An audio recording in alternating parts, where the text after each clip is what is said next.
cả bữa cái nhà tiếng cái biển nó bữa biển giờ là bài tua thọ trang hộ chi trang hộ ở đó cái nhà mà quan lại ý quản à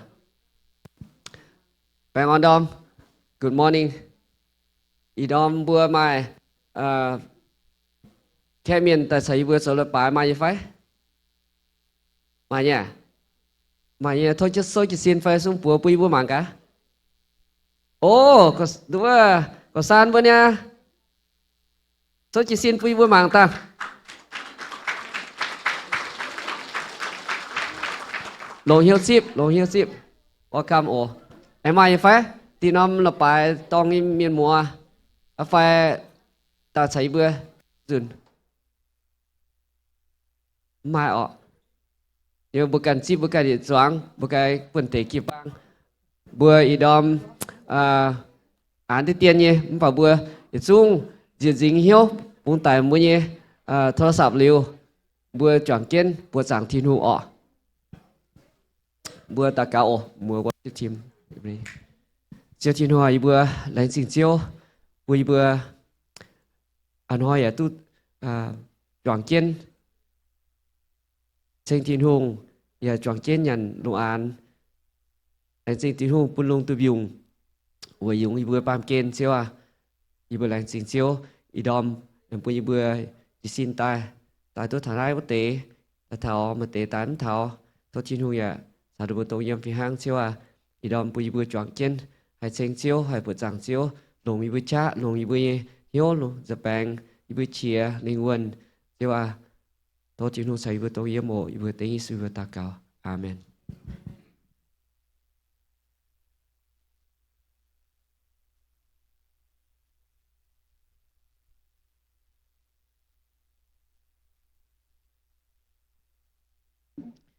Hello， 平安多冇？因會龍係嘅會要都別查照嘅先電帶青年，但因為中所就先帶包中青年青年，1 10 200，耶穌也留200，咁包一種 ，OK？Yesu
Okay, 82 and 83.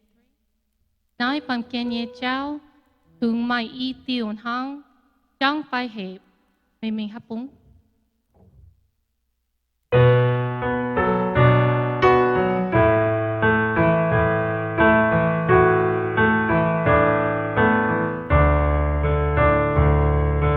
Nai pam kenye chao, tung mai y tion hang, chang phai hẹp cao lâu, xoay mấy cánh kỳ nhau, cha mình thao thâu khói, mấy linh hoàn giữ tay, hết mình thao tin tòng, linh hoàn mãi trên nhau, mẹ em nay bám kia nằm ở như, mẹ em nay bám kia nằm ở như, mỗi lời mẹ nhớ quên từ tay mình, càng tay lo Giêsu đi nay cho mẹ, càng tay lo Giêsu đi nay cho mẹ. Mình bao giờ nào? Nai pam kenye chao, tung mai y tion hang, chang phai hẹp cao lâu, xoay mấy cánh kỳ nhau, cha mình thao tâu khói, mấy linh hoàn giữ tay, hết mình thao tin tòng, linh hoàn mãi trên nhau, mẹ em nay bám kia nằm lo như, mẹ em nay bám kia nằm lo như, mỗi lời mẹ nhớ quên từ tay mình, càng tay lo Giêsu nhìn hai cho mẹ, càng tay lo Giêsu nhìn hai cho mẹ. Okay, so ito number 1. Mienh Joseph.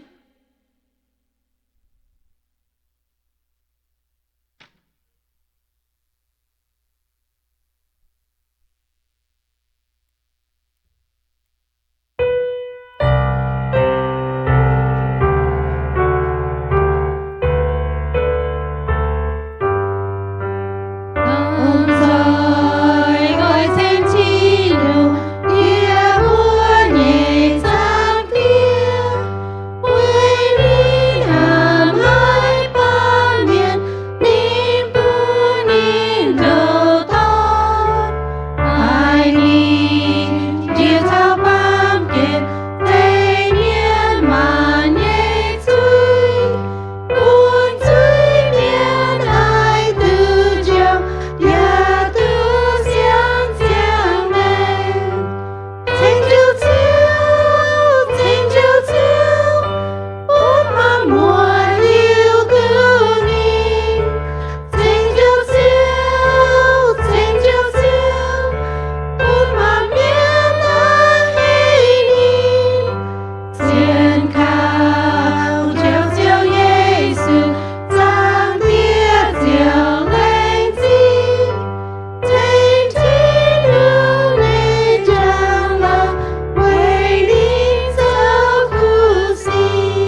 抄phòng họ xuất đó.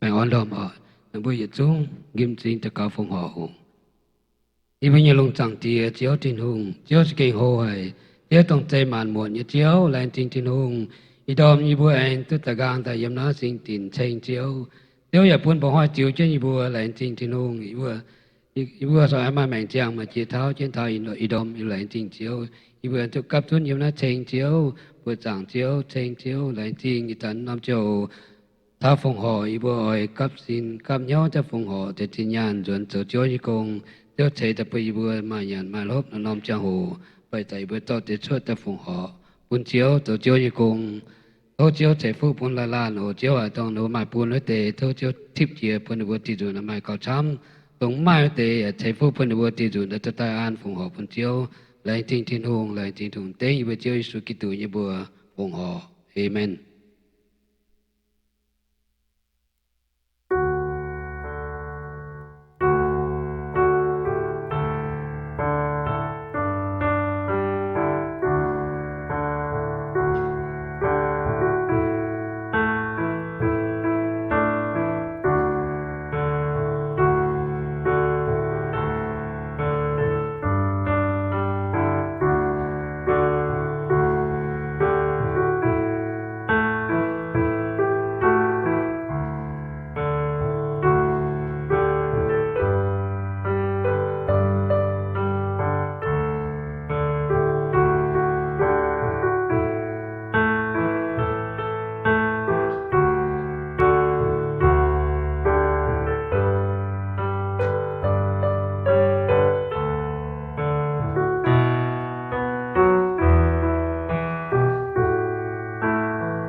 Okay, and so on, okay? Rồi hai nhé chiếu一燒，用天空車帶哦，yang hey，唔把rồi chứ nhung，因為你chiếu一燒。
一件太少。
Giang Dung tuổi tuổi số chỉ bốn nhiệt phiên sinh vào tại trường siêu nhiệt độ.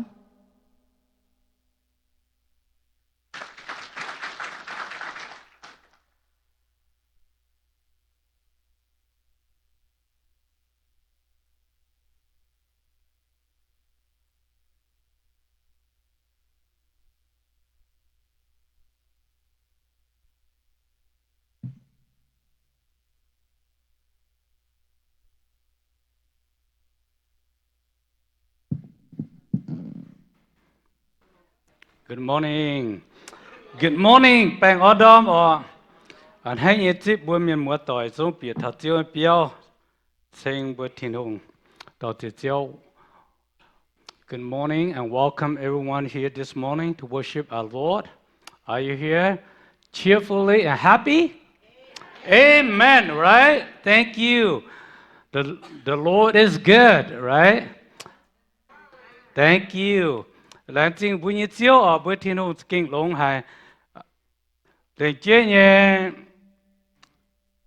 anh hết chip thằng này có nhiều có diệm buổi im hoang ở giang tập quang buổi con buổi ham chiên tại biển lang buổi và lại họ dùng giang như chiếu ta giang đại trái trái mình à they both tried to attend a event yesterday. Because the weather, everything, that's right, the airplane delay. They got here last night. So they're here today. Thank you. Thank you. Thank you. Lãng trình, em hát tao như vậy, nó bên xiang, em tụt ta dùn. Đã chẳng đại phiết mình à. Anyone else, you missed the airplane yesterday? Mai, lùng à. Em hát tao, kê lên trên nhà bùa chip chẳng như tôi sao mày conว่าmày hại where are you?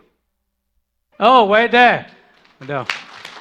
Okay, thank you. น่าจะเป็นว่าหันเนี่ยตอนไอ้บัวเห he had talents, he had music, he know how to play music, he know a lot of things. He had his own studio too.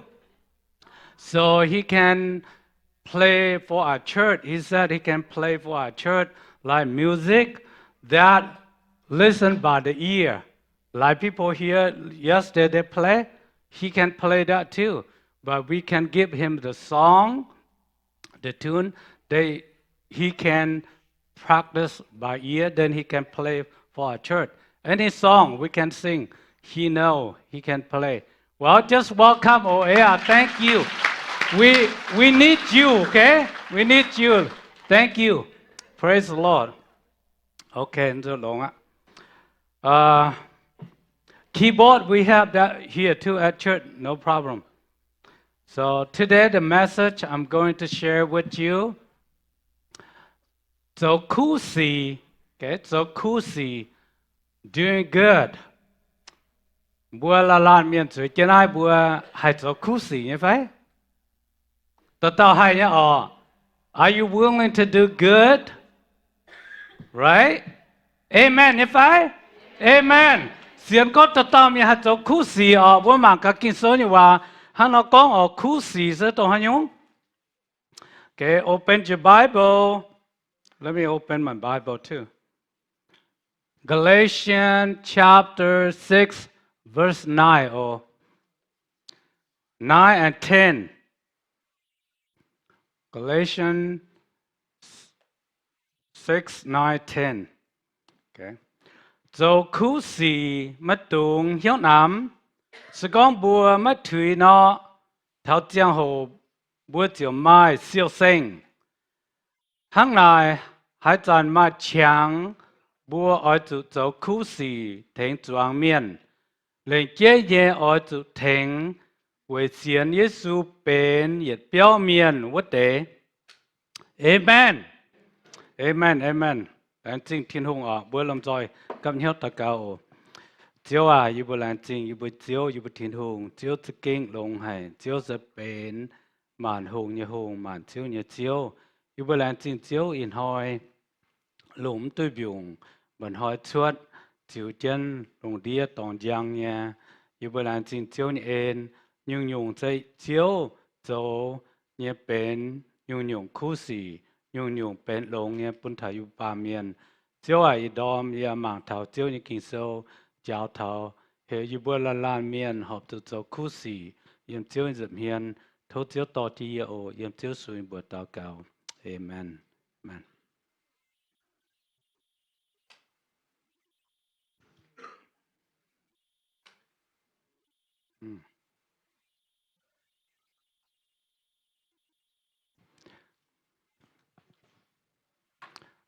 Tôi chỉ chiếu như ên chiếu kinh lông hay. Chỉ con vào con thảo, in hỏi như hồ tao con, dấu khu sĩ, mái tùng, hiếu nắm. Hát dàn buôn hiếu nắm, buôn dùm mạng, pháo, chào hiền pháo. Nó sẽ tùng hát dàn, hát như chẳng, hát dàn buôn mấy chẳng biểu với chiếu như cung. The title today, the message today, doing good. Don't give up. Look up and live up.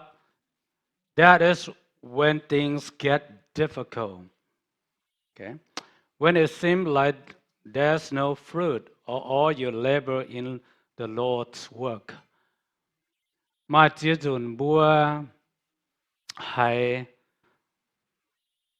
hiếu nắm thì chỗ mình mà chỉ dùn bùa can là dịp hiền bùa hay đọt hiếu.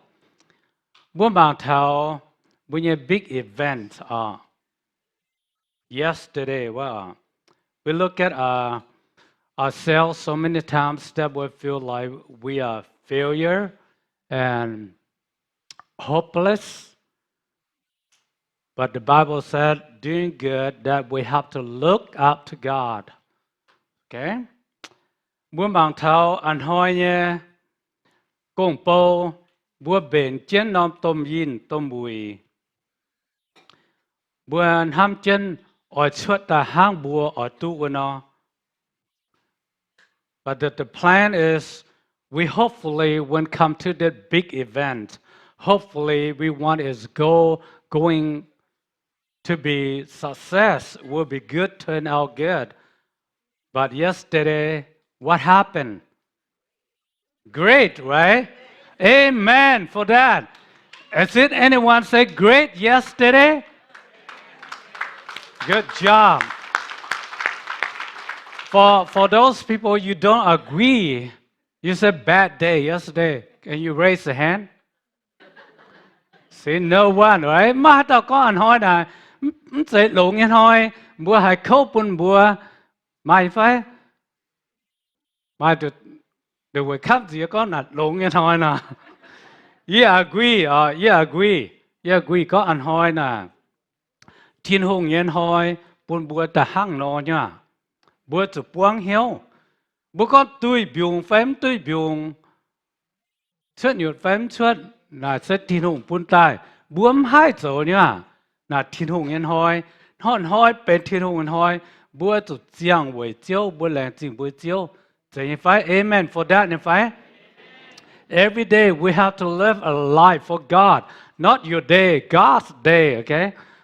God can give you sunshine or rain, up to Him, not us. Okay, we're learning thiên hùng for yesterday. Cháu nhung turned out pretty good. I'm amazed, okay?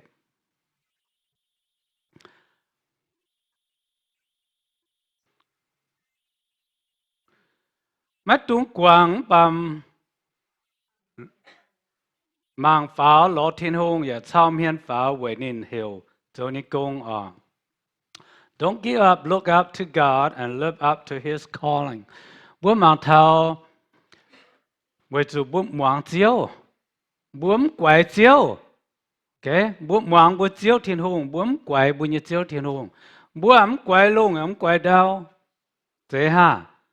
We not complain to God yesterday, right? We not complain to sky or the earth, not the mother nature. Someone might complain, say Mother Nature did it, but I don't complain that. Okay. Với chủ bữa mà chỉ chuẩn bữa con yếu chỉ quay luôn phải quay cái đi đâu, chỉ làm kiến thì hắn nó xuất đại như cháu, và bữa họp cho quay, bữa họp cho anh hay nhé, hiền giang mùi nhé, trở về thiên hùng. Amen phải. Amen. Tao chỉ thiên hùng.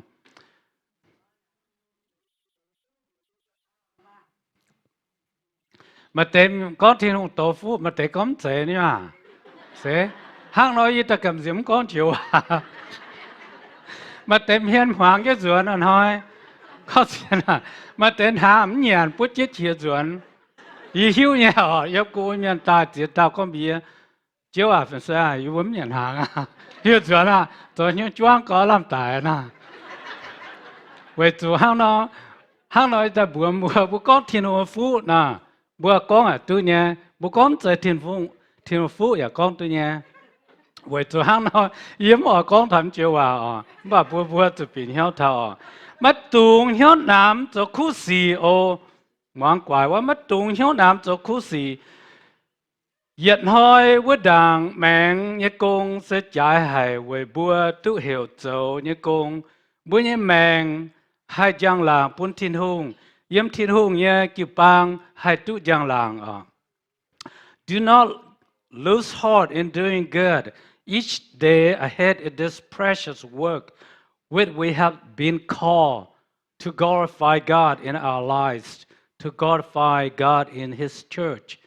Bữa mà chia dùn bữa nhau nằm mà chia dùn bữa phan mà chia dùn bữa quảng bún tỏi cho công như cháu na yên lập bài tông hăng bữa chẳng như con kia tài tông hiếu nào quá ý nó lập bài mình nó lập bàiไปcon thật tông hiếu cháu in hỏi con thảo cho khu xỉm tông hiếu nằm với chủ bữa mà chia dùn bữa nhau nằm mà chỉ dùng bữa hay ở chỗ chỉ xin ta hay và lùm mắm mày mắm hoàng na in hôm tự nhiên hỏi ở tài na yếm biểu công chân xuống hang nó là bữa hiếu nam mình nhá bút quảng bút tỏi mẹ kế hắc nó về tụ tôm cung yếm chân ăn hoi như cung mà chia tao muốn quảng ở muốn hiếu nằm chom hiếu nhà hà thôi ta diếu có muốn ta diếu có thằng nào ta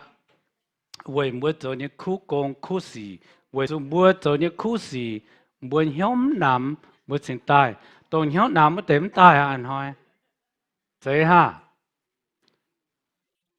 tông hiếu nằm muốn tìm hoi muốn tai muốn phết khu lại mẹ muốn phết lồng như cháu muốn bùa ăn hoi tông tai muốn để tiếc chết tai muốn để chom hiếu tai để muốn tu bùa thiên hùng như phu dùng liềm đón rồi ok vậy là bữa con thiên hùng phu ở tôi là đón rồi ăn hoiแต่จริงที่น้องไว้จุดจะคู่สีบวมตรงเหี้ยวน้ำจะก้องบวถุยนะบวจะน่าเพียดไหมมาจีจนบวเพียดคู่สีไหม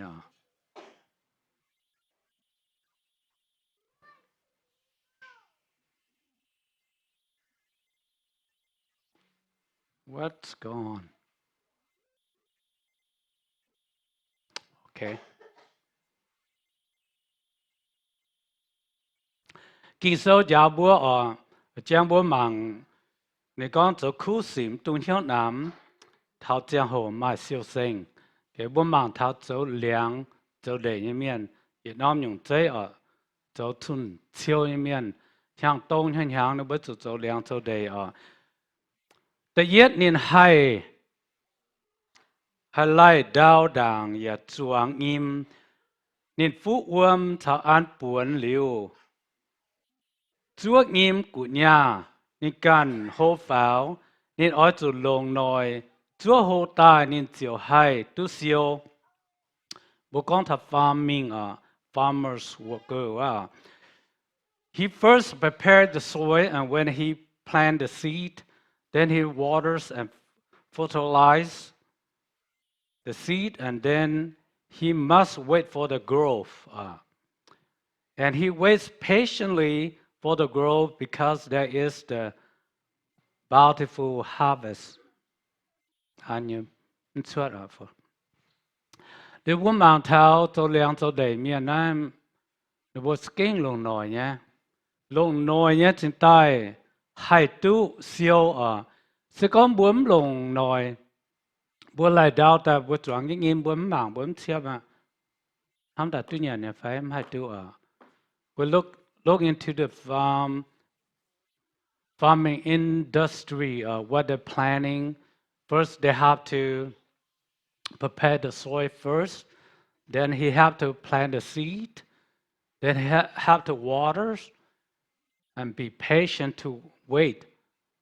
The fruit is coming. Sẽ có bữa chỗ liang chỗ đầy bữa chỗ tiền bữa phép quảng mẹ bữa mảng cuốn hai tu siêu như phải hai hàng ăn hoa này bữa con mà chỉ tao tai thành cái bền thành cái châu hát tao tu nhẫn mà miền tu nhẫn. See hàng nó ta con bữa chỗ con khâu nhắm bà mà để tu nhẫn mà để chuẩn cái xếp béo nó bữa chết chết chuẩn ăn hay nha về bữa chỗ như khu công chỗ như khu sĩ là làm miền chỗ như khu sĩ bữa tu siêu yếm thiên hùng bung thiên hùng财富bún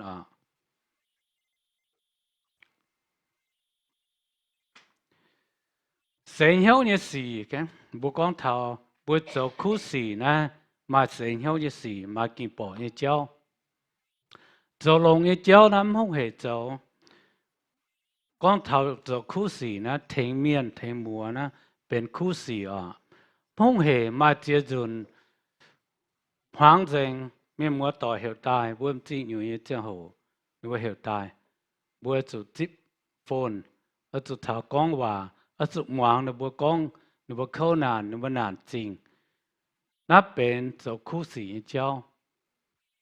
So many times at night you want to sleep, you're so sleepy, maybe midnight, who knows? Someone call you, you need to answer the phone. You have to listen to them, what they try to explain to you, what's going on. Sometimes they might need prayer. Sometimes they might say they have trouble. So that is a doing good. You're helping them. You know, so many times you're tired. Your food on table already. You want to eat, but someone call you, say, pray for me. Come here. You're so tired.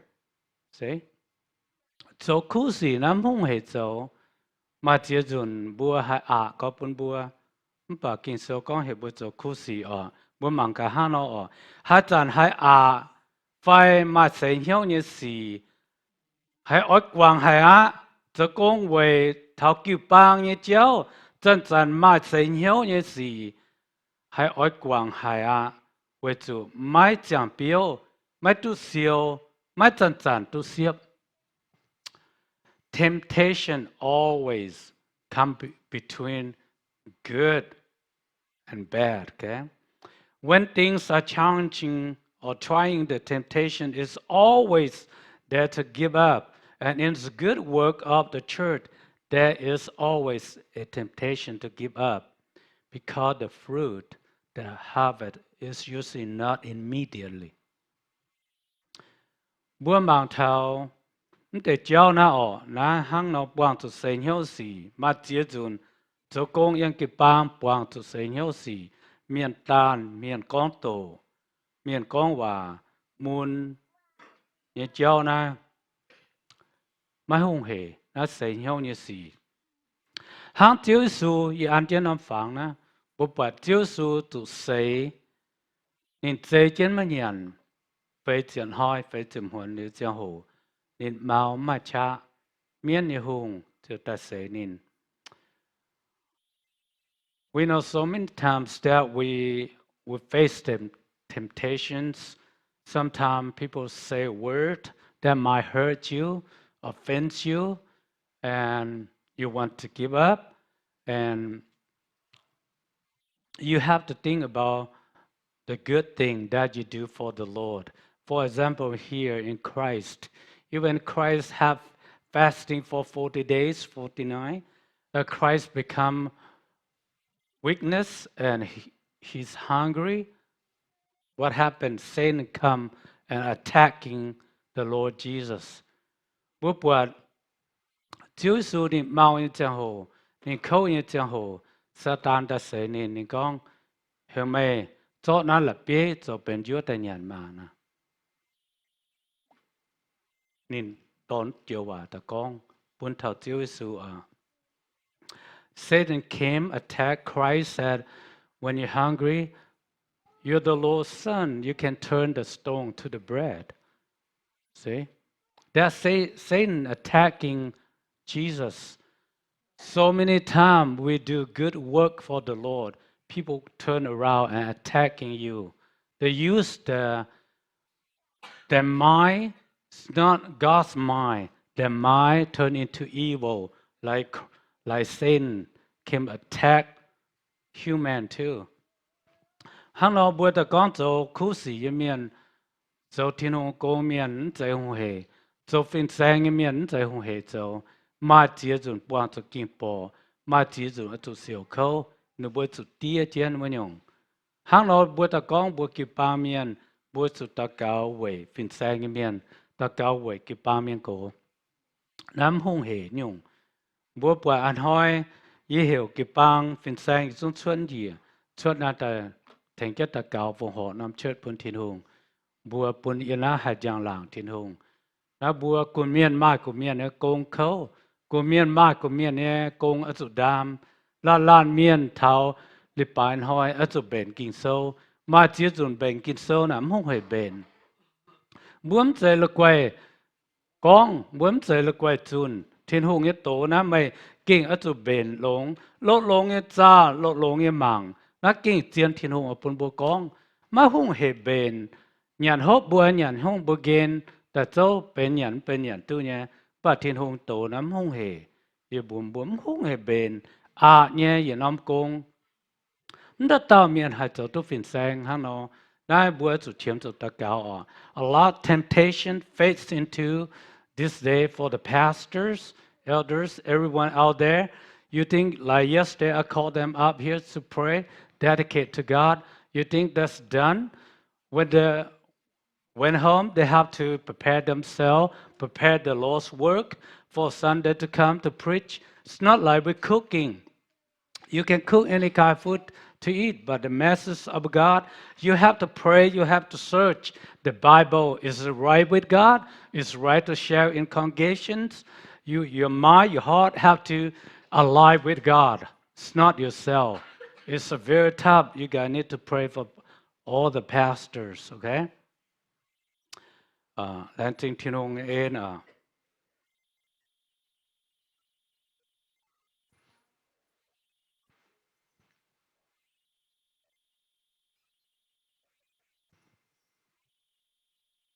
cái buổi mà thắm mất trung thủy kinh số có hiểu buổi mất trung thủy nó sẽ chiến đi cháu có lên thâu sẽ không trang không bết yên hâm như cô yếu về nãy mà bùa ở chỗ xiên uốn mất trung thủy ở chỗ chăn chăn chuột chát chỗ chiếu như công về chỗ mà bùa hít tu mà bùa về chiếu chỗ công mấy mai yên nhung mà làm lồng kinh số như công tu chính nghe bùa thà bùa English. Do not move God, do not move or immovable. Therefore, my beloved brothers and steadfast, immovable, always abounding in the work of the Lord, knowing that your labor is not in vain in the Lord. Bùa mà chia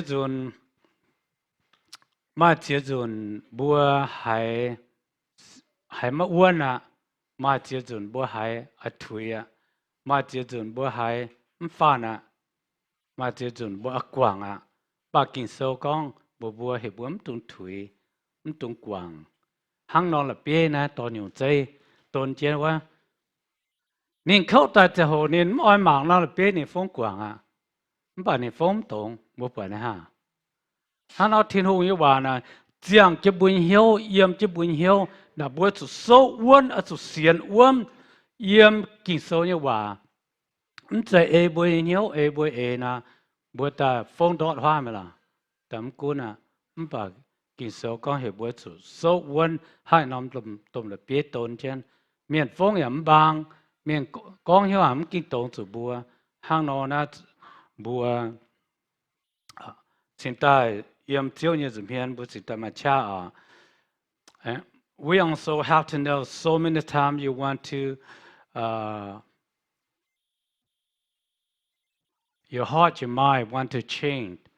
You don't want to do it. You don't want to listen God's word, but God's word give you that you have to stay steadfast in His word. For example, like the rock there, when he get mad or sometimes he want to give up, he say, "Oh, I want to push the rock away. I don't want to see it." But himself, he cannot move this big rock. Big rock just like staying there permanently. It's not going to move. The Lord's work stay in your heart, your mind. You have to stand firm in God's work on His ministry.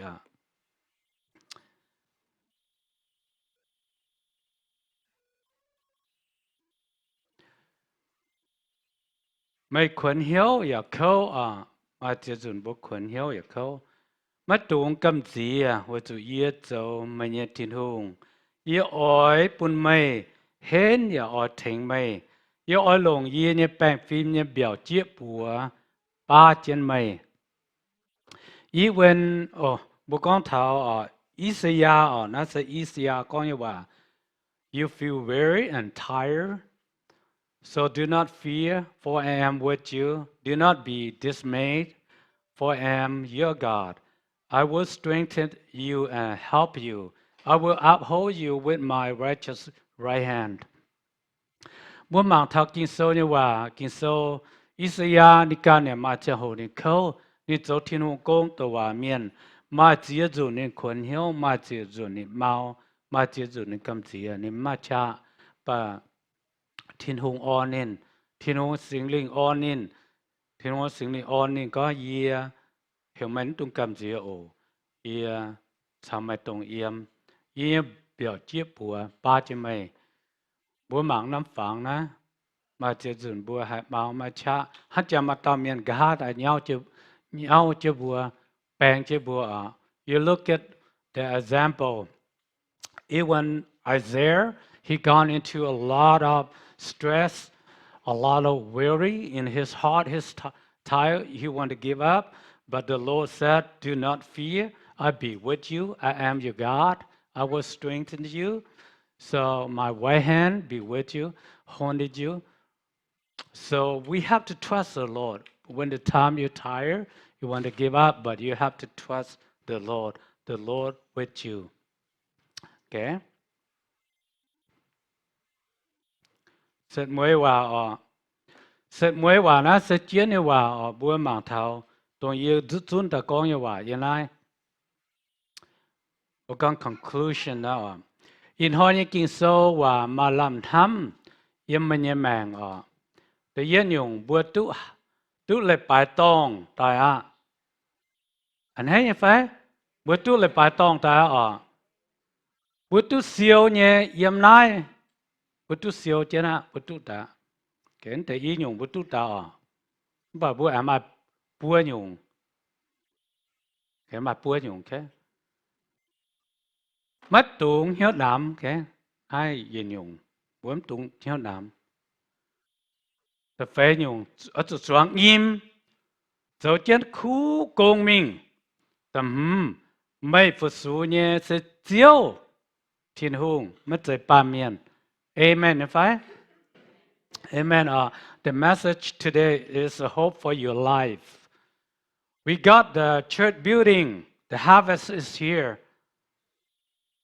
we have to think into our heart the third fourth fifth very important don't give up sow the seed keep doing the good work for the Lord okay you serve the Lord not man say ha say yeah oi on hiếu bùi yết chung bùi cho như khu sĩ bùi bên kỳ ba miền bên yết béo miền bùi bên kỳ ba miền cổ bùi bên kỳ ba phiên sang bùi yết chung mà tung hiếu nằm cho chom hiếu với chiếu như công bữa cho choáng kiến im mình cho kiến chiếu như công mình choáng im sẽ hiếu bữa cho choáng cái thiên khu phiền bún cái nhà miền hay bữa chiếu như giang nếu ta sẽ xiên chiếu na bữa ở cho choáng cái bữa như khu im mình không ở cho bữa miền xiên như suy như chiếu bữa cho số chứ công mình tung quang tung hiếu nằm你讲不么在做为哈拉面，爸不做为不是做天空，不在做为变生，不在做为给帮变果，不在做为帮，爸不做为不是做天空，也中讲 amen 你phải amen 不做苦事，唔多本头家来，不都少yếm thiên空我幫嘅，yếm thiên空我幫，不做你講本用。不都少有ว่า天當，只有天空了，這本不有ว่าคู่夫當不做呢คู่สี天空ปวดเนี่ย天空ปุ่งกวางลานเมียน做เขาเว่บุญเนี่ย只有天空ปุ่งกวางเดี๋ยวนับปามเกณฑ์天空เนี่ยจริงปวดเนี่ย天空เฟี้ยเจี๋ยเนี่ยโซตานมาจอยเจงบัวจังกันได้เยี่ยมไม่ยังจริงใหญ่ปนบัวบาดthiên hùngปุ่นคู่จริงใหญ่บัวเจ้าเนี่ยคู่กงตุงดำเหี้ยวตุงดอดเหี้ยวกุนฮัตตาก้อนยงใจเตะเบียวเตะบัวตุงชีเจียต่อยเจ้ากวางปุ่นต่อยตุงเหี้ยวดำเจ้าจะคู่สีมิงเกะหลงฮะอย่าสุขว่าเอเมนฮะเอเมนแล้วจริงบุญเจียวต่อสิบุญเจียวจะตายบัวตะเกาไว้หรือแปลงหรือนาเยียยปวดเท้านะบัวเนี่ยเก็บบางเจ้าต้มกงเนี่ยเจ้าอย่าปวดเสียงจะมิ่งกงอ